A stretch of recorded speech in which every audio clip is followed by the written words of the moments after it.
নবীজির আঙ্গুলের ইশারায় আকাশের ওই চন্দ্রখানি দু টুকরা হয়ে যায়। সুবহানাল্লাহ।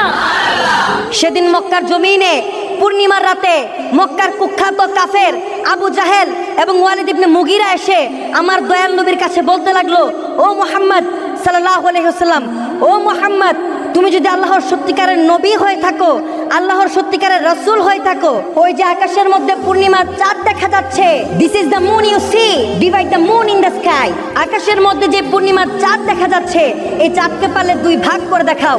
আবু জাহেলের এই কথা শুনে আমার নবীজি আবু জাহেলের দিকে উল্টা প্রশ্ন ছুড়ে দিলেন। নবীজি বলতে লাগলেন, আমি যদি আকাশের চাঁদকে দুই ভাগ করে দেখাতে পারি, তুমি কি ঈমান আনবে? তুমি কি ইসলাম ধর্ম গ্রহণ করবে? Will you accept Islam? Abu জাহেল নবীজিকে মিথ্যা প্রতিশ্রুতি দিল, হ্যাঁ আমি ইসলাম ধর্ম গ্রহণ করব। আবু জাহেলের এই কথা শুনে আমার দয়াল নবীজি আকাশের চাঁদের দিকে আঙ্গুল দিয়ে ইশারা করতে দেরি হয়, আকাশের চাঁদ দুই ভাগ হতে দেরি হয় না। সুবহানাল্লাহ।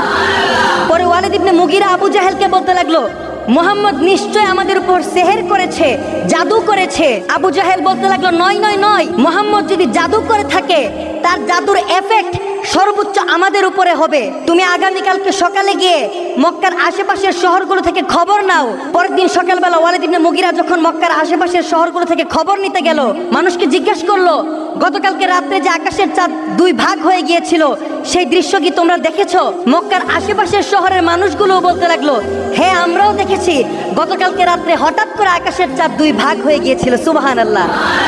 এটাই শায়ের বলছে, নবীজির আঙ্গুলের ইশারায়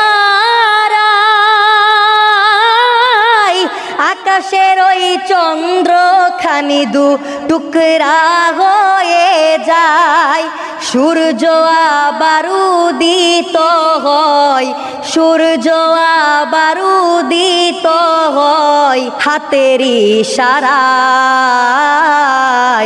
চলো নবীজির জান্নাতে মদিনাতে যাই, চলো নবীজির জিয়ারতে মদিনাতে যাই।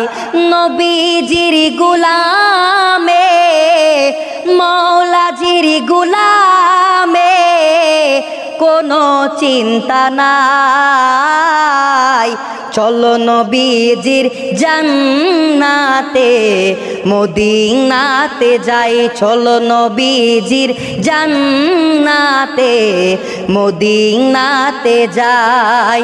তোরা কে কে যাবি মদিনায়?